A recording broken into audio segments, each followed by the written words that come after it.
네, 여러분 안녕하세요. 보이는 라디오 외국어의 진행을 맡은 김세준 국쌤입니다. 네, 바로 전 영상에서 아마 고3 모의고사를 보셨을 텐데 어떻게 또 고3만 다루겠습니까? 고1, 2학생들이 서운해할 텐데 고1, 2학생들은 묶어가지고 한 편으로 구성을 했습니다. 오늘은 이제 고등학교 1학년, 2학년 2015학년도 3월 전국연합 학력평가 문제를 함께 풀어볼 계획인데요. 뭐 솔직하게 말씀드리면 저는 풀어보지는 않았습니다. 저는 대학생이고 할 과제가 많았기 때문에 풀어보지는 않았는데 선생님께서는 또 열심히 다 풀어오셨다라고 말씀을 하셨고 한번 저는 그냥 옆에서 그냥 깍두기 느낌으로 한번 어떤 것들이 있나 한번 구경한다고 생각하고 해보겠습니다. 일단 등급컷을 좀 선생님께서 또 가지고 오셨는데 고1 같은 경우는 1등급이 85점, 2등급 76점, 3등급 68점 되게 촘촘하네요. 고2 같은 경우도 마찬가지로 1등급 88점에서 10점 간격으로 떨어지는 7, 8, 6, 7 보여줬습니다. 일단은 고3에 비해서 난이도는 뭐 평이했다 라고 볼 수 있는 게 맞을 것 같고요.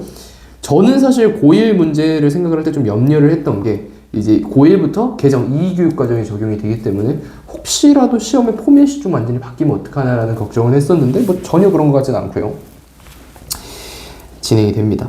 고2 문제를 먼저 보자고 선생님께서 말씀을 하셔서 한번 저는 좀 꿀먹은 벙어리처럼 중간중간 얘기만 좀 하고 선생님께서 좀 주도적으로 뭐 꿀먹은 벙어리 아니고 그리고 기존에 풀어왔던 포맷하고 똑같기 때문에 뭐 새로운 건 없었다라는 거. 네. 그리고 지금 방금 전에 이제 얘기했듯이 1등급 그다음에 2등급 3등급 그러니까 이게 지금 88, 78, 67로 나눠졌거든. 네네. 이렇게 된 거는 그러니까 평상시보다는 조금 난이도가 조금 좀 어려웠다 이제 그런 수준이고 아주 어렵지는 않았다. 이제 그렇게 보여지거든. 보통 조금 좀 그러니까 일반적으로 나오면은 이제 1등급이 90이 넘는 경우들이 있는데 하여튼 이번 3월 달은 전체적으로 난이도 조절 잘했다.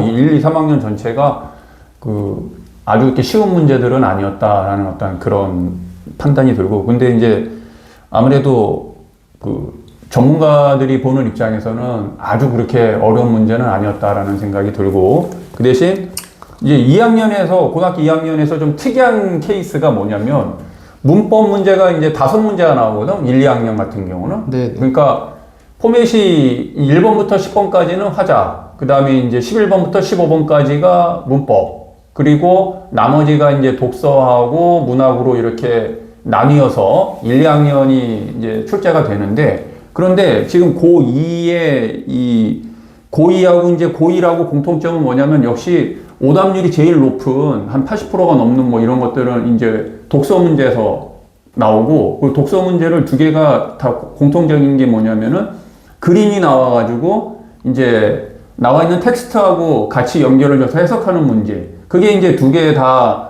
그러니까 2학년, 1학년 모두 난이도가 높은 문제가 됐다라는 거. 근데 그거를 제외하고 하나하나 좀 특이점이 뭐냐 고등학교 2학년 시험을 먼저 본다면 문법 문제에서 난이도 높은 문제들이 자그마치 한 3문제가 나왔다라는 거 어려워 보입니다. 고등학교 2학년 모의고사에서 그러니까 고2 이번에 수험생들이 문법 문제에서 굉장히 고전했다라는 거 그거를 한번 좀 살펴볼 필요가 있다라는 거야. 그러니까 왜 이렇게 문법 문제에서 많이 틀렸느냐 일단 근데 그래서 파생어 문제가 나왔네. 그걸 한번 좀 살펴보면 일단 첫 번째는 12번 문제 같은 경우에는 물론 이제 복합 지문으로 해가지고 위에 나온 이제 지문을 가지고 푸는 문제였는데 사실 이거는 이제 11번, 12번 같은 경우는 이제 수능에서도 마찬가지지만 지문을 잘 읽으면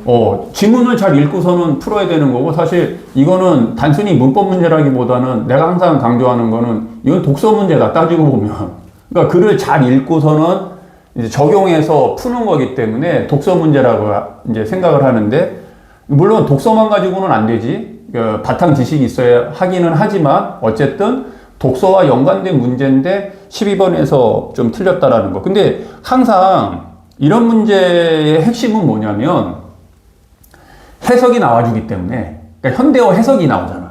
우리 이제 수업할 때도 항상 강조했던 게 현대어 해석을 읽지 않으면은 이거는 도저히 풀 수 없는 문제거든. 그렇지. 근데 현대어 해석만 읽으면 풀 수 있죠. 충분히 풀 수 있는 문제인데 이걸로 굉장히 많이 틀린다라는 거. 왜냐면 이게 뭐 외계어가 아니기 때문에 어떻게 보면 현대어랑 굉장히 구조가 그래, 이게 비슷하잖아요. 무슨 안드로메다에서 오는 그런 말이 아니기 때문에 그냥 자세히 읽어보면은 충분히 풀 수 있는 문제인데 항상 좀 긴장을 하는 것도 있겠고 뭔가 두드러기가 나는 것 같아.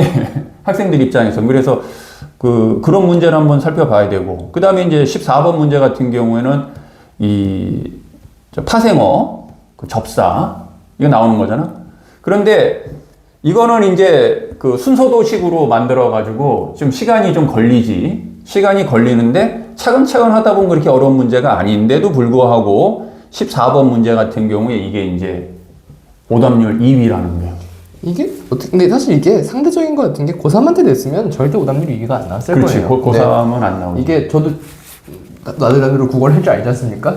보면 아는데 이런 게 딱 전형적인 어떠한 그런 느낌이 있는 것 같아요. 그래서 이제 고2 학생이 이제 고2 올라온 지 얼마 안 됐잖아. 그래서 이런 문제들이 좀 이제 익숙해지면 충분히 좀 풀 수 있는 문제인데, 그런데 이제 접사와 어근과의 어떤 그런 의미를 정확하게 한번 파악을 해서 다시 한번 공부를 좀 해봐야 될 문제라고 보이고, 네. 그 다음에 이제 15번 같은 경우는 이거는 뭐 전형적인 의문 변동 문제잖아. 이거는 좀 그러니까 쉽게 말해서 문법을 얼마나 깊이 아느냐를 봤을 때 10이 있다고 쳤을 때 고3이 뭐 8, 9를 알아야 된다면 얘네들 한 5, 6 정도만 알아도 풀어낼 수 있는. 근데 의외로 이제 이런 게 오답률 한 60% 가까이 왔다라는 얘기는 이제 고1 겨울방학 때 좀 문법을 좀 등한시하지 않았는가 이번 학생들이. 네. 좀 그런 생각이 좀 들고, 그리고 참고로 이제 앞으로 이런 문제들을 좀 대비해서 방학 때는 좀 문법을 공부를 하자. 좀 공부를 하면은 좋겠다 이런 생각이 들거든.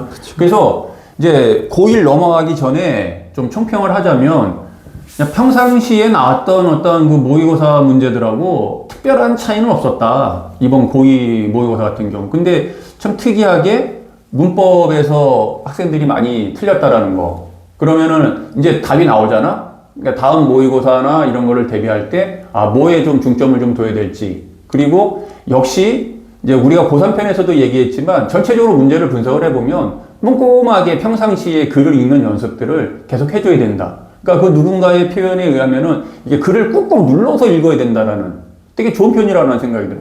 그러니까 보통 글을 읽을 때 이렇게 날려서 읽거든?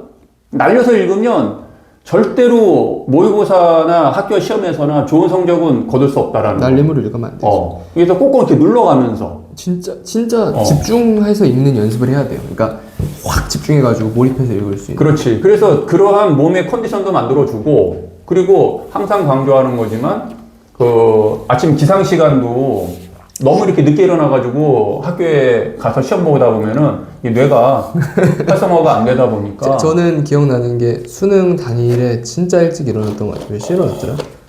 수능 당일에는 잠이 일찍 깨요. 제가 수능 당일에 9시에 잠자리에 들어서 그때 3시 40분에 일어났나? 아마 그랬던 것 같아요. 물론 저 너무 일찍 일어나긴 너무 일찍 했는데 일어났는데. 잠이 깨요. 긴장을 해가지고 몸이. 그래서 일어나서 약간 스트레칭도 좀 하고 명상도 좀 하고 갔던 기억이 있습니다. 자, 그래서 고2는 거기까지 하고 우리 고1 한번 가보자고. 고1 친구들. 과연 이번에 이제 고1 친구들은 과연 어땠을까? 야, 딱 첫 페이지부터 종이 접기가 나오네요. 그러니까 아까도 얘기했지만 그 포맷은 바뀌지 않았어. 똑같네. 1번부터 10번까지는 이제 화자, 그 다음에 11번부터 15번까지가 이제 문법, 나머지가 이제 독서. 선생님 진짜 대단하십니다, 진짜. 아니, 그렇게. 근데 이게 시간이 나세요? 수요일에 7시에 올랐는데 지금 금요일에 오전 11시인데 이걸 언제 들어봤어? 자, 그런데 이제 네네. 우리 고1에서 좀 특이점이 이제 뭔가. 네네. 근데 고1은 재밌는 게 이제 고1 학생부터는 이제 언어 매체하고 그다음에 화법과 작문이 이렇게 통합이 됐잖아. 네. 그래서 그런지 몰라도 문법 문제가 오답 상위권에 별로 안 들어왔어. 애들이 문법 공부를 그러니까 이게 되게 재밌는 거야. 네. 그러니까 학생들 입장에서는 고2 학생들은 아직까지 화작을 선택할 그럴 마음을 이제 준비를 단단히 하고 있는 학생들이 있잖아. 문법을 등한시하는. 그러다 보니까 문법 문제에서 오답률 상위권이 많이 나왔다라는 거고, 고1 같은 경우는 이미 이게 이제 통합이 되니까 문법을 좀 공부를 해서 가야겠구나. 그 결과가 아닐까? 난 이런 이제 추측을 해봐. 아주 합리적인 추측이라고 보여집니다. 내가 지금 볼 때는. 그래서 학생들이, 좀 준비를 많이 하고 와서 그런지, 이제 처음 시험 보는데도 문법 문제가 상위권에 들지 않았다라는 거, 오답률. 그거 굉장히 이제 특이할 만한 사항이고. 그럼 과연 이번에 괴롭혔던 거는 뭐냐? 1, 2학년을 통틀어서 역시 이제 독서가 상당히 학생들을 괴롭히는다라는 거는 이제, 그거는 뭐 고3을 떠나서 항상 독서가 해석하기는 가장 어렵지. 시간도 많이 걸리고. 아니 뭐 독서는 그리고 낼 수 있는 수준이 무궁무진해가지고. 그런데 이번에 고1에서 특이한 건 뭐냐면 고전 소설이었다라는 거야. 저도 좀 보여지네요. 그러니까 이제 그 학생들이 굉장히 힘들었던 게 고전 소설. 근데 고전 소설이 왜 이번에 힘들었느냐? 일단 좀 처음 이제 이런 것들을 접하잖아. 처음이죠. 그러니까 모든 게 처음인 게 제일 어려운 거예요. 그렇지. 그리고 이제 고전 소설이 갖는 특징을 내가 이제 항상 강조하지만 고전 소설은 이제 갖는 특징이 뭐냐? 일단 인물이 누군지 파악하기 굉장히 어렵다라는 거. 그리고 인물의 이름이 바뀌어. 근데 역시 고스란히 이번에 드러나 있다. 이 작품에서도 나온다. 그리고 이제 제목 자체가 쌍주기연인데 도대체 제목에서도 감을 못 잡겠고 이게 무슨 내용인지. 그리고 이제 보기에서는 물론 설명을 해주는데 사실 따지고 보면은 이거는 적군이 아군을 도와준다라는 얘기거든.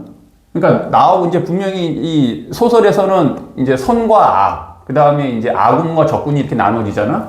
그런데 적군인 태자가 이 아군을 도와주는 그런 이야기. 내용은 사실 어떻게 보면 되게 간단한 거를 이 45번 선지의 보기에서 이렇게 굉장히 뭐 위계 질서라는 말도 나오고 뭐 전형적인 영웅, 전형이라는 말도 상당히 굉장히 중요한 말인데도 이런 거 이렇게 바로 좀 이해하기 쉽지 않을 테고 뭐 충효의 가치 뭐 이런 말들. 그러니까 그 어휘 자체도 되게 생소했을 테고 그 내용은 되게 심플한데도 사람들이 그 인물의 흐름 자체를 찾기가 상당히 어려웠을 것이다. 그리고 그 전체적인 구조를 볼 때 이게 어떻게 그 흐름이 가는지. 그리고 고전소설의 또 특징이 뭐냐면 굉장히 스피디하거든, 아주. 빠른 전개가 아주 특징이죠. 속도가 엄청 빠르잖아. 우리가 이제 시험 문제 많이 풀어봤으니까 알 거 아니야.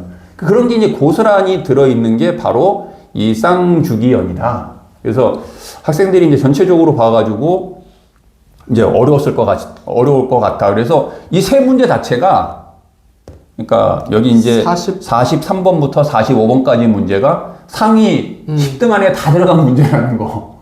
그만큼 좀 앞으로 이제 우리가 공부를 할 때 어떻게 봐야 될지 그런 것들을 좀 살펴봐야 되지 않겠느냐.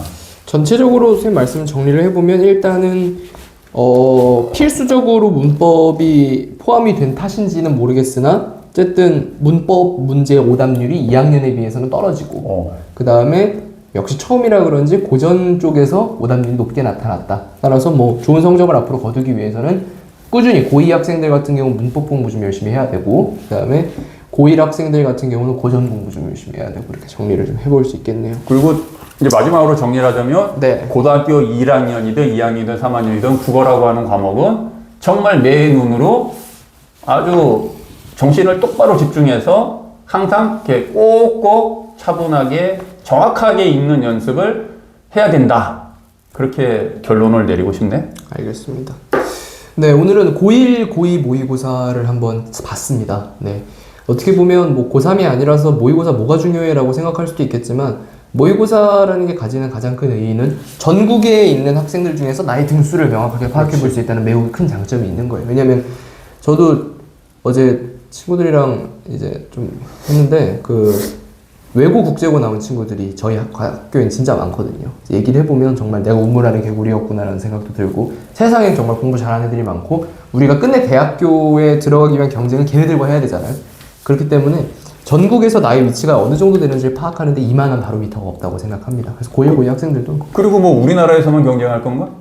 아니 뭐 해외 그럼 전 세계로 따진다면 공부하는 학생들이 얼마나 많겠어? 그럼요. 그래서 일단 이런 거를 잘 분석하고 준비하는 거는 굉장히 의의가 있다라고 생각이 필요한 들지. 덕목이다라고 보면 될 것 같습니다, 여러분. 네, 오늘 방송은 여기서 마치도록 하겠습니다. 시청해주신 여러분 감사합니다.